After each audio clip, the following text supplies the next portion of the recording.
Good morning. Um, Here we are, Friday. Hooray. Uh, Still hot, very hot out there. This has been an extremely hot week. Um, I keep waiting for a break in the weather, and I'm not getting one. So it's just going to have to be what it is. I have plenty of work that I need to get done.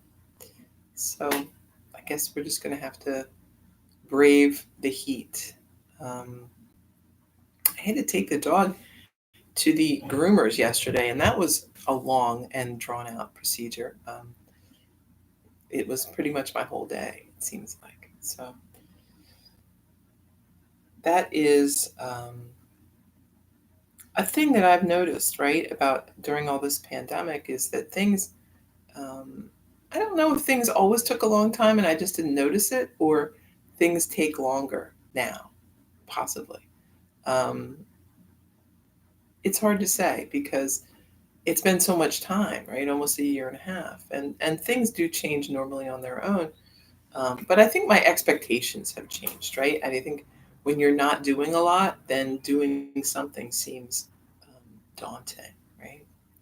So this is uh, a good reason to keep doing things, a lot of things, because once you stop or slow down, then getting started again is hard, right? That it is a uh, inertia is a law of physics, and um, we we conform to the laws of physics as much as anything else does in this universe. So um, don't let the inertia catch you. keep keep moving, even just a little bit. Then things don't get stuck. Um, and it works with everything, right? I mean, this is true for physical activity, but also mental activity and just the stuff that you're doing, right? Your level of activity. Um, it's time to sort of ramp that up again, I suppose. Um, I got a notice from Garfield Park that I think they're going to start classes again in September. They're trying to do that. I don't have any more details than that. That is it. Um, and I don't know when I will. But I'll let you know. And that is, right, a month, more than a month away. So we have some time, I guess, to figure it out. Um, but yeah, so hopefully that is something to look forward to. We'll see. I was looking this year. I know last year I grew Tulsi, and then that was the plant that I brought in for everybody. It's not last year, maybe the year before. I don't know. It was a while ago. Um, and I was thinking I really didn't have very much of that this year. It's one of those things that, so if you've ever grown basil from seed, it's very easy. So if you ever want to try growing a plant from seed, basil is a great one to start with because it's very easy to come by almost every, any place that sells seeds, like Lowe's or any store that has a little rack of seeds, they're going to have basil there.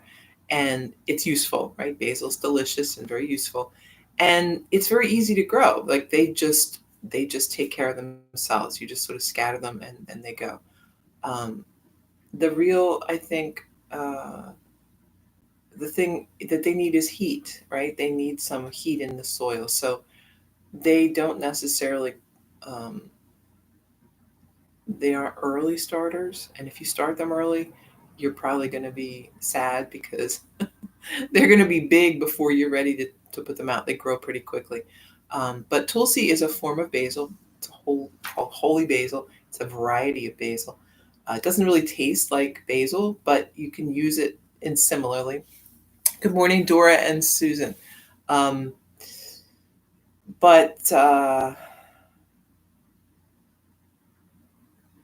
it will just scatter, right? So it grows up and then drops the seeds. you can also harvest them, but I just don't get around to that. So they just drop into the ground, and some of them will then grow. So I have a couple places where it's been growing and just keeps growing back. But there wasn't that much this year. I think because it was cold when we had rain, but then when it got warm, we stopped having rain, so nothing was really growing. And I thought, well, not really have any this year, right? Because I really hadn't taken the time to grow any. I just expected it would come back. But it has just this past week, 2 weeks, I guess, since we had the bit of rain that we've had, and I'm finding it everywhere in my pots. I have got these planters where I've got some other things. All of a sudden, I see these Tulsi plants coming up on the sides. So I've been digging them out and potting them up. So I may have some for you if we do start having some real classes. I should say real classes. These are real classes. In-person classes in September. So we'll see. Good morning, Rachel. So, yeah,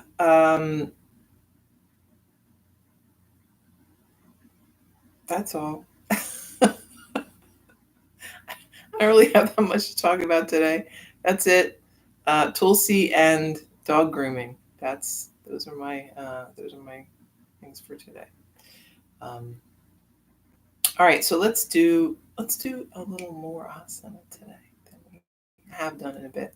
I was thinking about this, that if we start doing in-person classes, they're going to be a little different. We're going to probably go back to the more asana heavy format, which is, I think, more appropriate for a public class,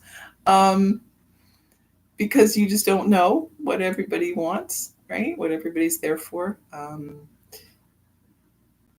So we'll see. But yeah, it's going to be a little different. So we'll do more asana.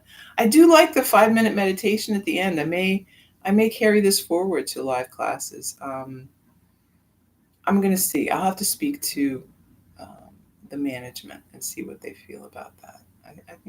I think meditation is pretty mainstream, and I don't think it's something that people would object to. But we'll see. When I always am very careful when I'm doing community center classes and public classes to try to keep them very neutral in terms of spirituality and whatever, just because you don't know who's coming there and why. And I wouldn't want to make someone feel uncomfortable in a situation that certainly doesn't need to be uncomfortable. Yoga is a spiritual practice, but there are certainly ways to do it in a less spiritual way. And there's nothing particularly wrong about that, right?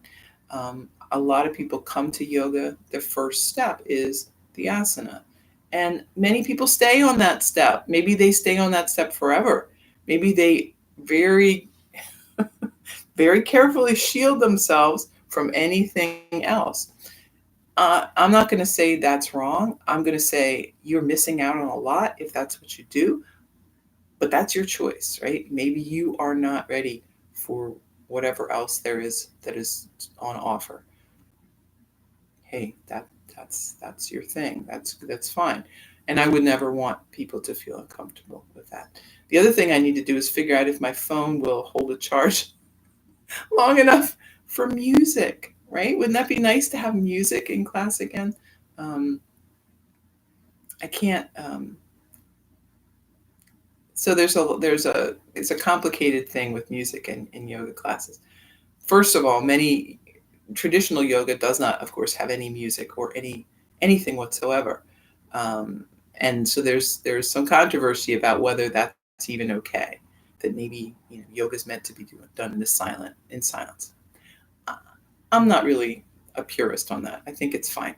But then there's the licensing part of it, right? So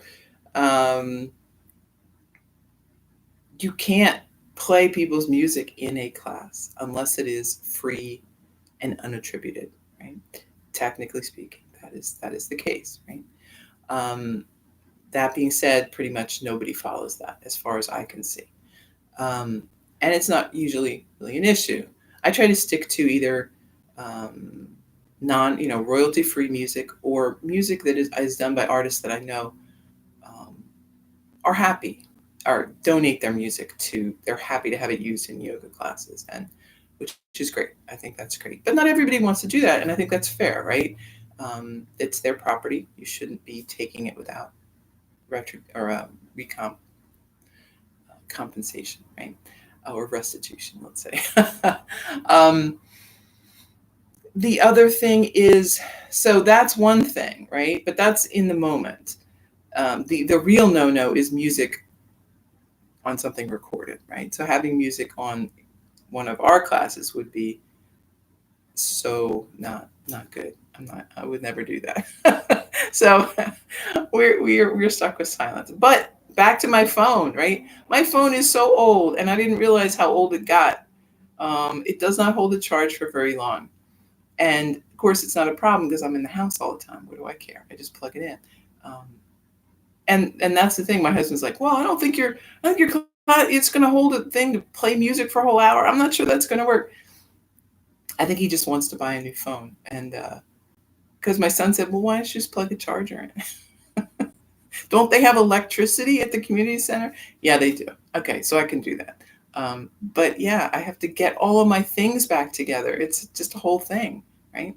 I have trouble leaving the house because I can't find all my things. Where's my purse? Where's my bag? Do I need a mask? What am I going to bring?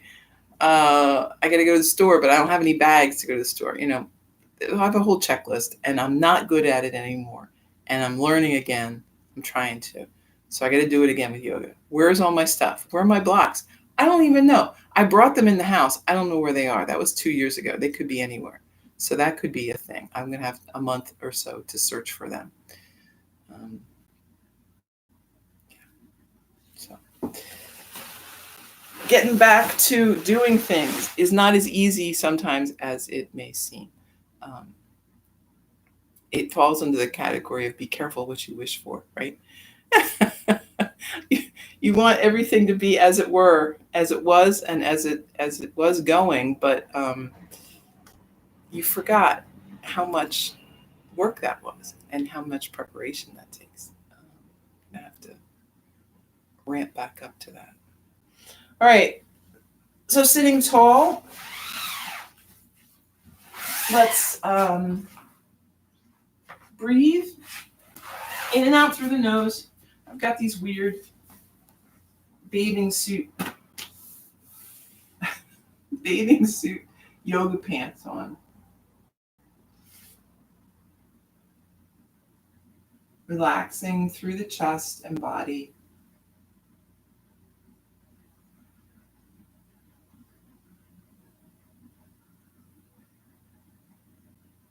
Take a breath and then drop the chin on your exhale.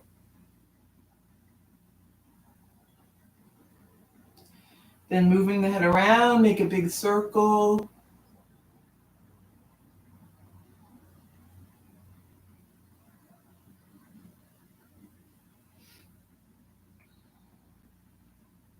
Couple times one way and then the other.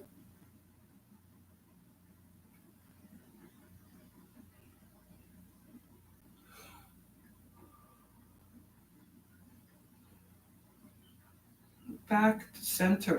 Let's walk the hands out in front.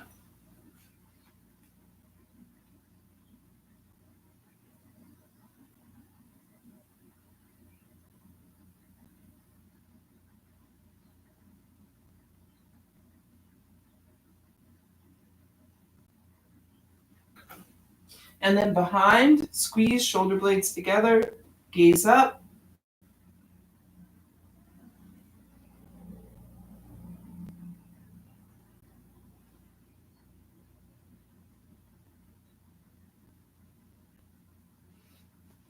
Back to your seat. Let's bring the arms wide. Take a deep breath.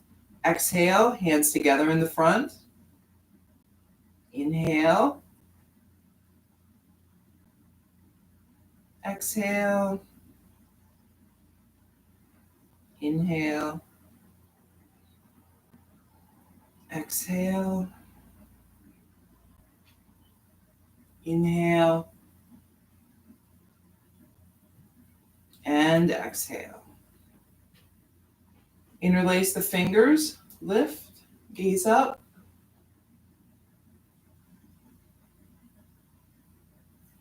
And then arms down by your side.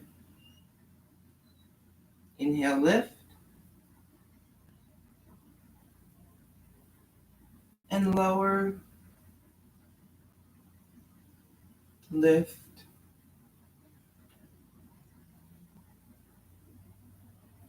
And lower. Let's lift the shoulders. Roll back.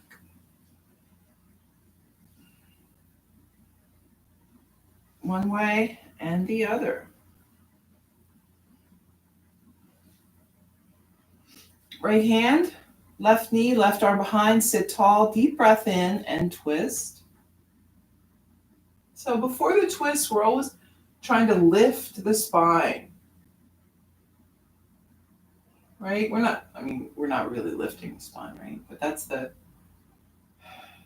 so there's these like yoga words, yoga speak, right? So lifting, breathing, through this or lifting this. Actually, obviously you're not doing that, but we're trying to lengthen the spine, and you're not even doing that, right? But you're lifting kind of the weight of your body up so the spine can expand a little bit. Left hand on the knee, right arm behind. That's part of that inhale, is lifting, and it's really more engaging the muscles so that you have a little space. Take a twist, right? You want to have the spine kind of as extended as you can instead of being kind of compressed. So when you relax the muscles, everything kind of compresses, right? When you're engaging, things are kind of lengthening, and it's a better way to twist. It's a safer way to twist, right? Yeah. So I think that's part of it, is because it's when you say lengthen the spine, or you're saying engage, what you're saying allows you to engage the muscles in the body, which then is a better and more protective of your spine. So as you're moving through the spine and the body, you want to keep kind of an active core, an active movement through the muscles, so that again your back, the spine, things like that aren't taking the strain of that. So if you think about it, muscles, right? Your muscles are able to take the strain of the twist, right? But if you think of your muscles compared to, say, the spine, or the discs in the spine, and all of that structure, those are pretty stationary, pretty solid. You don't want them to take that strain of the twist. You want that to be absorbed through the muscles and the flesh in the body, right? And we do that by activating this. So some of these weird, like, yoga words are really, they're a way to get you to do stuff with your body without telling you specifically what to do with your body, right? So they're kind of magic in that way. So don't discount them. Some of them sound kind of crazy, like breathing or opening the heart, right? That's another one. That's, what does that mean? Open your heart. I mean, it sounds like, right? It's like a sentimental something. It doesn't mean, but opening the heart is bringing, again, the physical body movement to allow some internal process to happen, right? So when we say open the heart, we mean sort of pulling back the shoulders, opening this chest area, this front area. And instead of being closed, it's open, right? So if that helps, I don't know. maybe it makes it more confusing. All right, tabletop. And we'll do a few sets of cat-cow, just moving at your own pace. Inhales and exhales.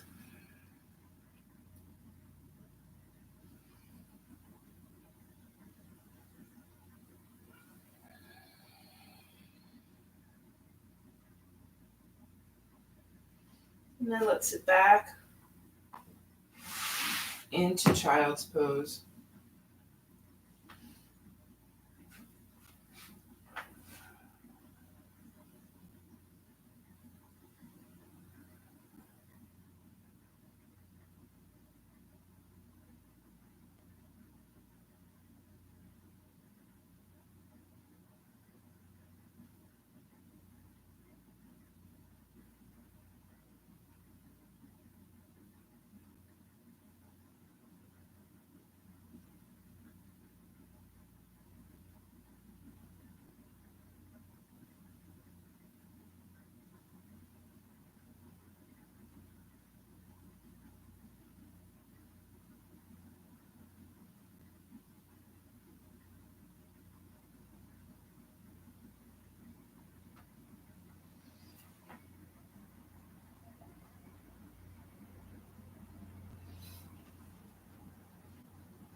Coming back up. Let's swing the right leg around. So we're up on the knee, arms overhead. And then hands to center. Take a deep breath. And then twist. So you might hook the elbow for this twist, or if you want to be more upright, press that left hand against the knee, pull the right shoulder back.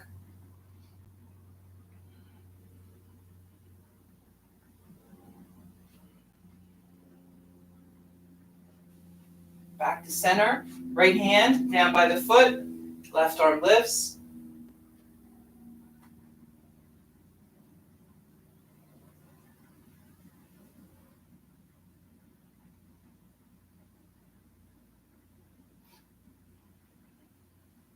Both hands down onto the mat, kind of leaning in here.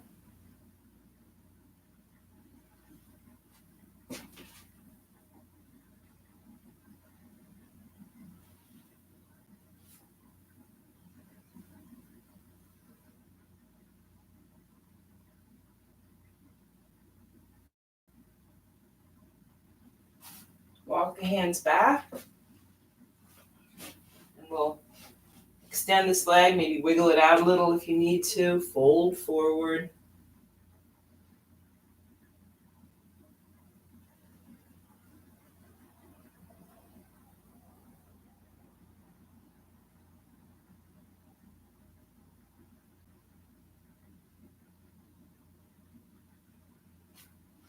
And then swing that leg back around. We're in child's pose again. Maybe this time knees a little wider.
And moving back up.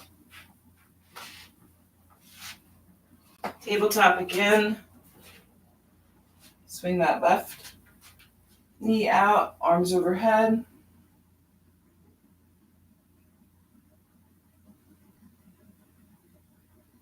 And then hands to center.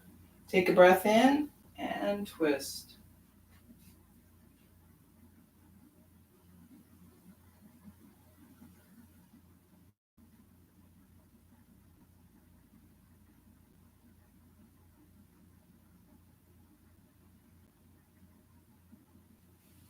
Back to center. Left hand down on the foot. Right arm lifts.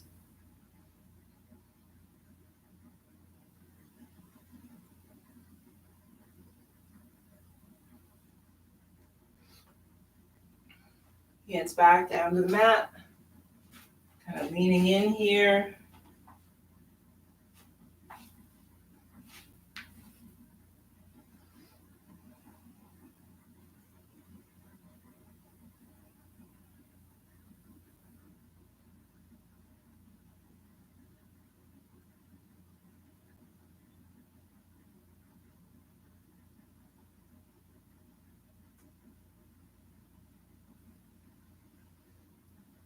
And walk the hands back, straightening out. Left leg. Folding over.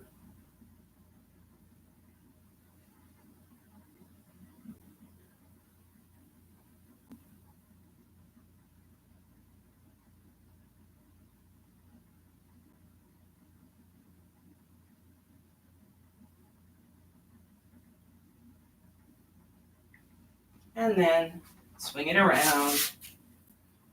And we're back in child's pose. You can have knees together or knees apart. Your choice. We'll stack the fists here. Kind of rest the forehead onto the hands.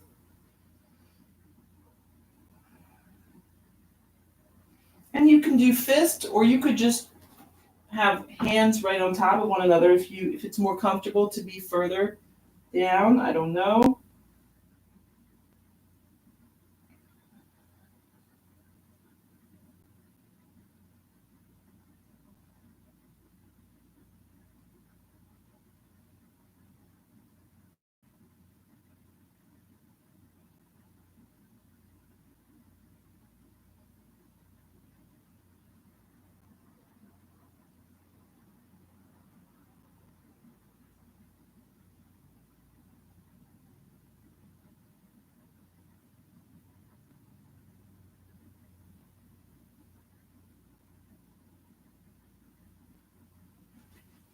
Come on back up.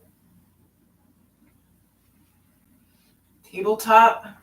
And then we're going to walk the hands out a little bit. And shift the body forward and lower down. Hands by your side.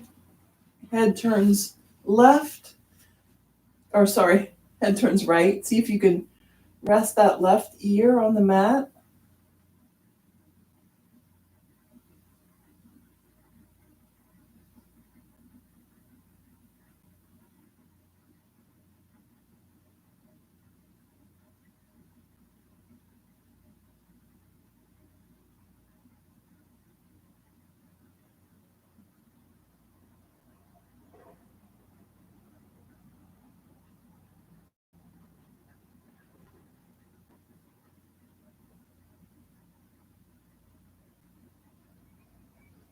Head back to center.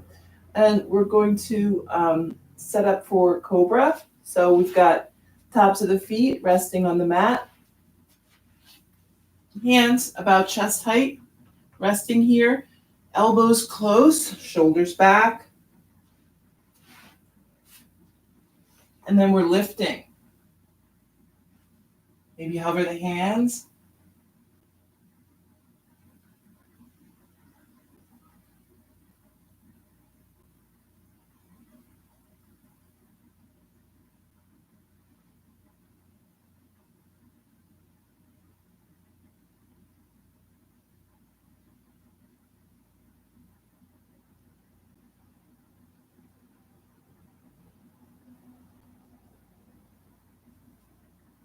And back down.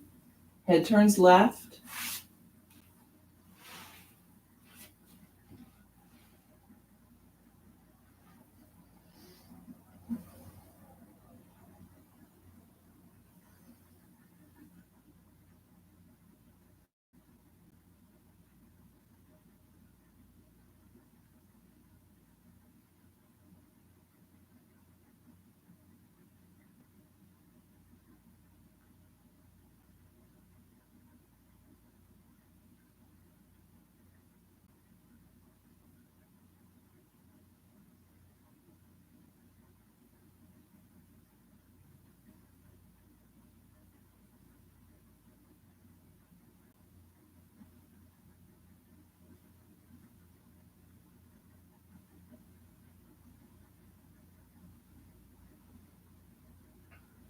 head back to center, and we're going to do Sphinx Pose, right? So coming up, resting on the forearms, elbows, right under the shoulders, palms pressing down. You might bring your feet a little wider for this. Sometimes having them close, it doesn't feel that comfortable in the lower back. And then we're pressing down here, pulling the shoulders back, gazing forward. So coming up just as high as you feel comfortable. If things feel tight in the lower back, maybe come a little lower, right? But try to keep the shoulders back, even if you aren't up quite as high.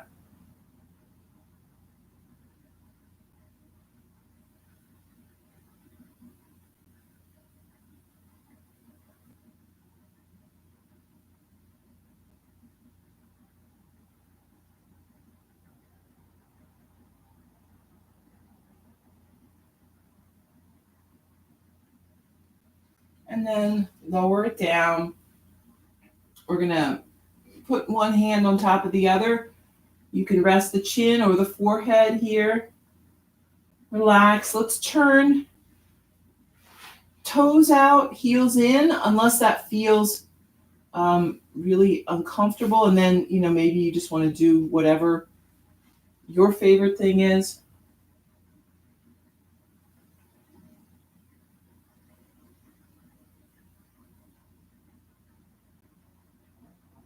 So for me, toes in, heels out is more natural. It feels more natural. This doesn't hurt.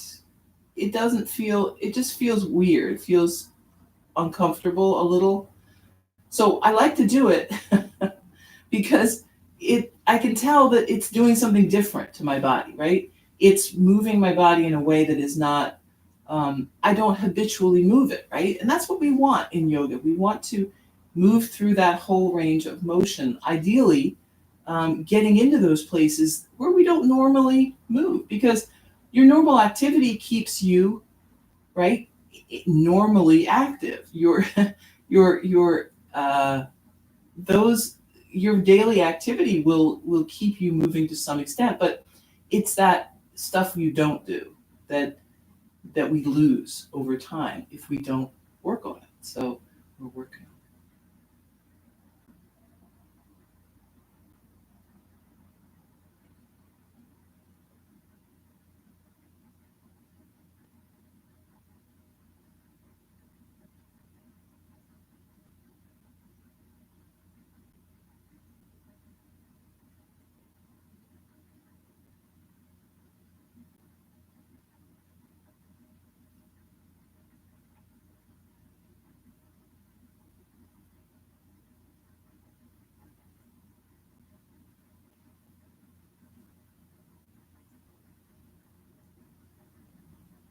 And then I'm going to press to upward dog here, but you don't have to. You could just come up to tabletop. It's entirely up to you.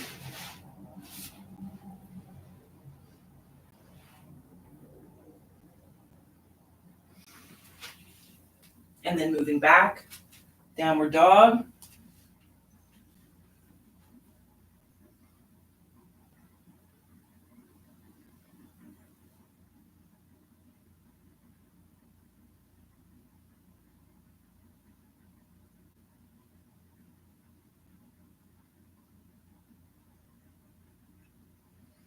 Step the feet up.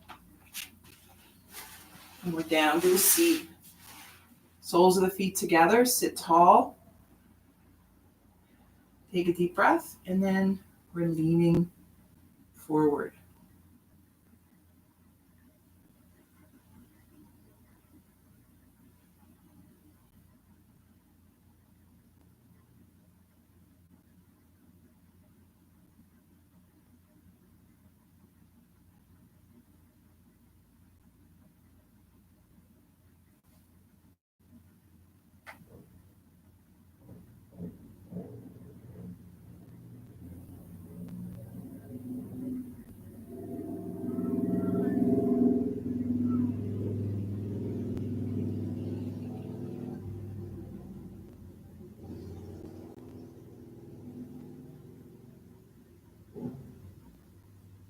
Come back up, both feet out in front.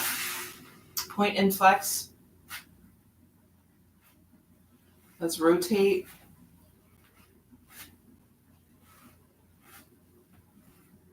Going one direction and then the other.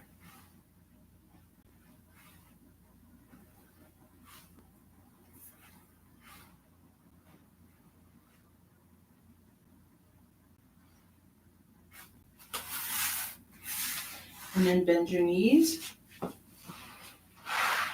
Soles of the feet to the mat. We're lowering down. Take a few breaths here.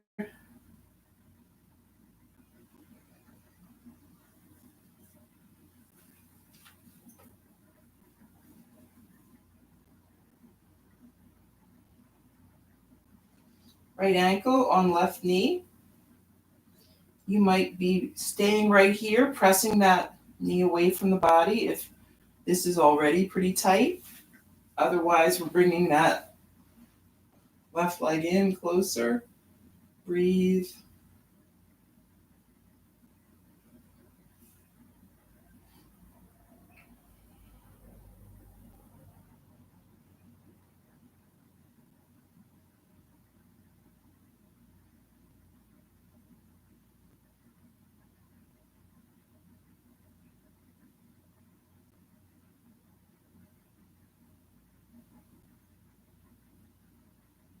And then set it down. Switch sides. And whatever we did on one side, we're going to do on the other.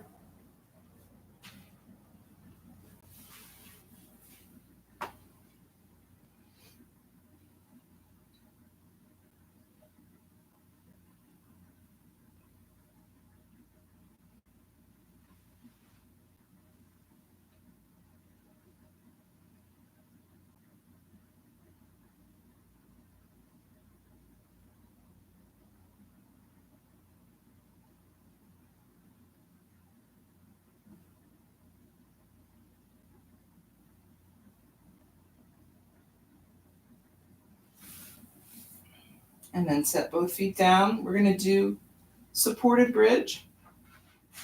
So if you've got a block, we want to use it here. Heels back, close to the body. Press down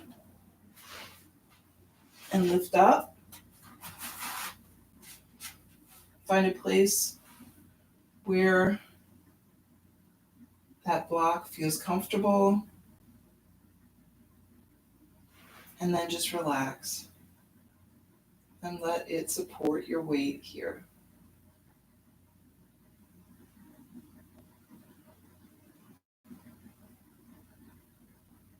And if it doesn't feel good, move it around a little. Find the right place for it. You can bring the knees in or extend the legs out, upwards or horizontally. Your pick, your choice.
Then lifting up, back down, soles of the feet together. Breathe.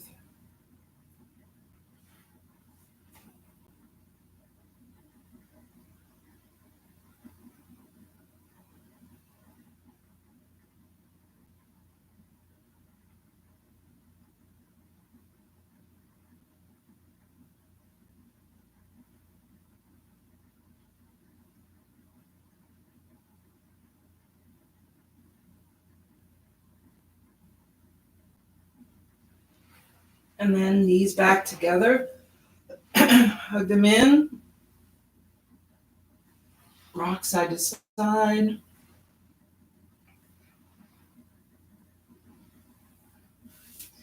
And then arms out to a T or goalpost arms. Both knees move right. Trying to keep the shoulders on the mat.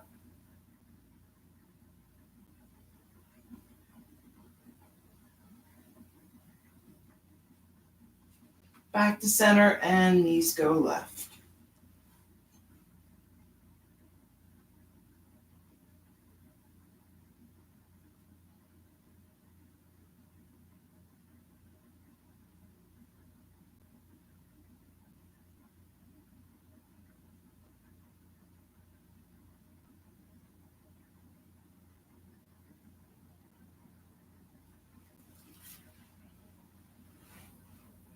Back to center, extend the legs. And then when you're ready, moving either way, legs together or legs separately.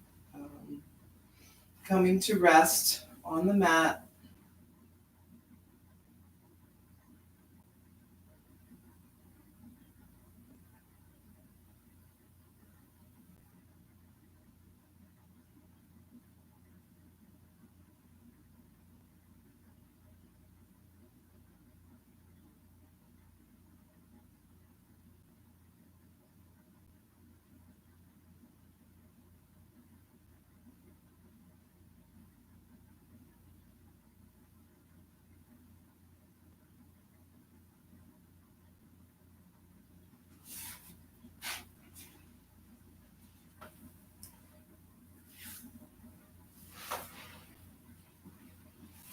Keep breathing.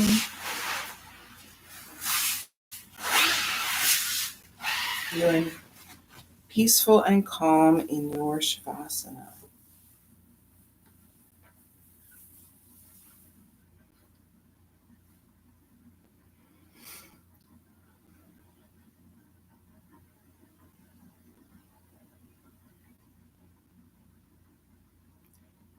So we talk about the idea of change a lot in yoga.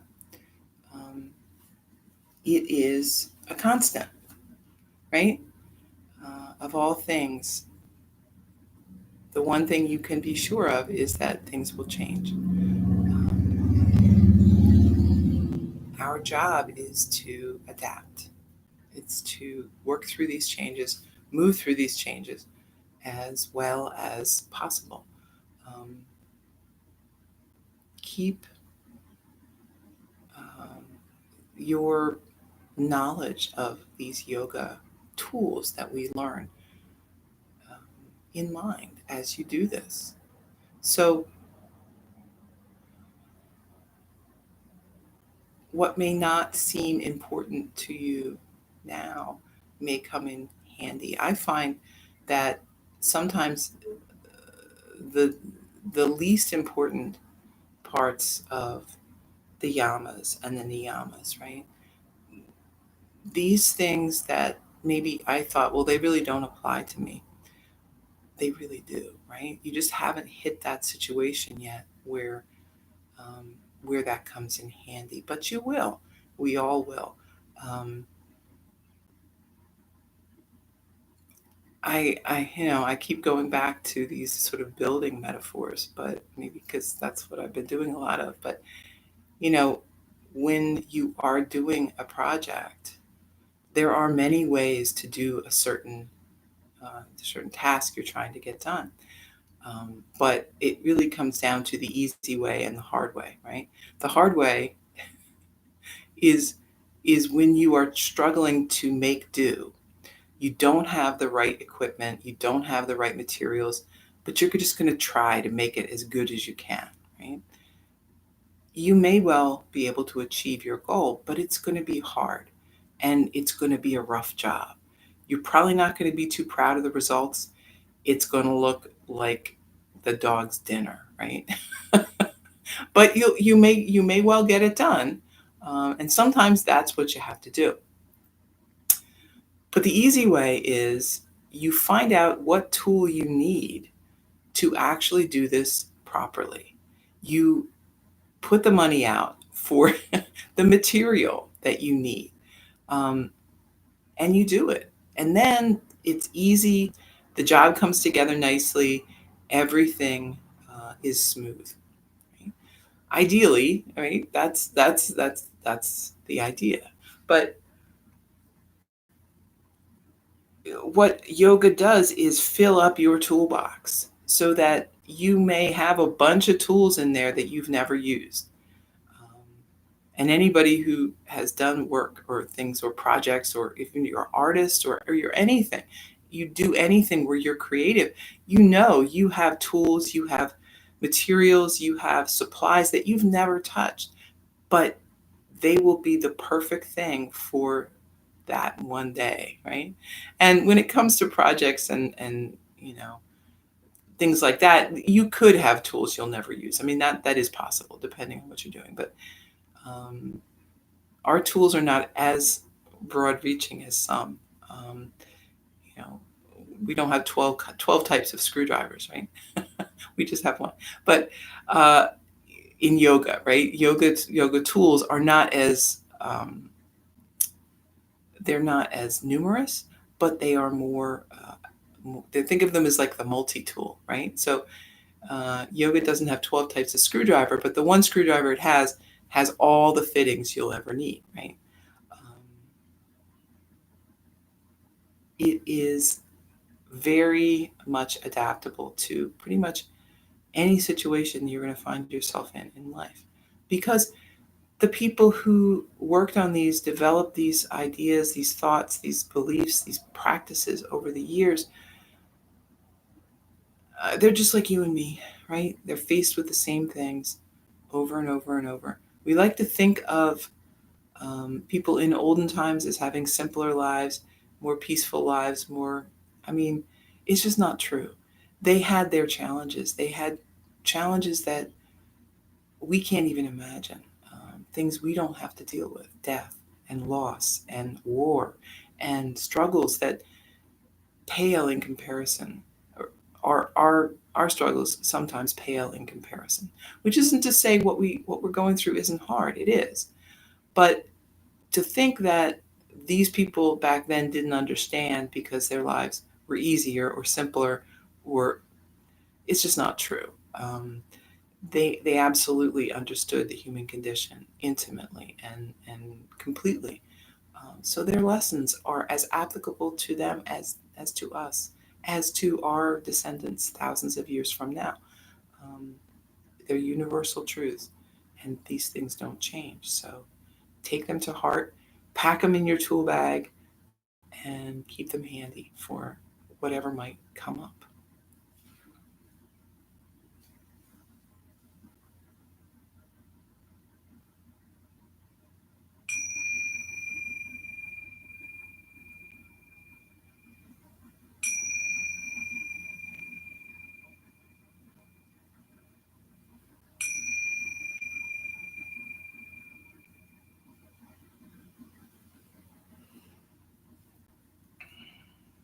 When you're ready, moving a bit, fingers and toes, hands and feet, getting yourself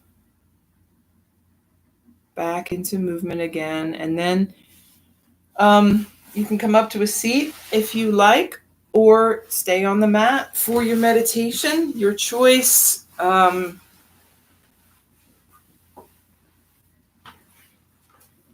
Hmm. I don't know what I did with my phone. Oh, here it is. I need it for my timer. Um, so I'm going to find my timer.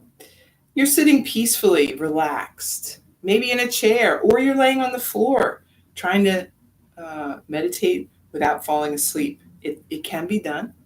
Um, again, focusing on the physical sensations in the body, the breath, keeping a simple focus, not a hard focus. And because that hard focus, when you slip away from that, you have a reaction. You're angry, you're frustrated, you're whatever. We don't want that. We don't want any reaction. It's just what it is, right? Expect to be distracted. then you won't be disappointed or surprised. You'll just come back again, right? If you've ever dealt with a toddler, it's the same thing. There's no point in getting angry. There's no point in getting frustrated. It's just how they are. That's the nature. So your mind is a toddler. You need to just bring them back in line again and again and again. It's a toddler that never grows up. Although I will say it can get more disciplined as time goes on, but it's still going to run off when it gets a chance, right? Breathe, relax.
Okay,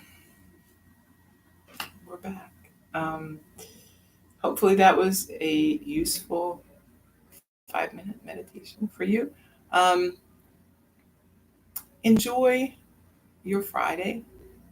I will be back tomorrow. And enjoy, see what you can do today. In spite of the weather, I'm going to do some stuff, I think. Um, it's just going to be hot. Although, it looks like it's getting cloudy, so maybe we're going to get a little rain. Who knows? That my plants would be grateful. And I would be too, because I'm sick of watering them. I know it's too early to be sick of watering them. We haven't even gotten to August, but there you go. All right. See you tomorrow.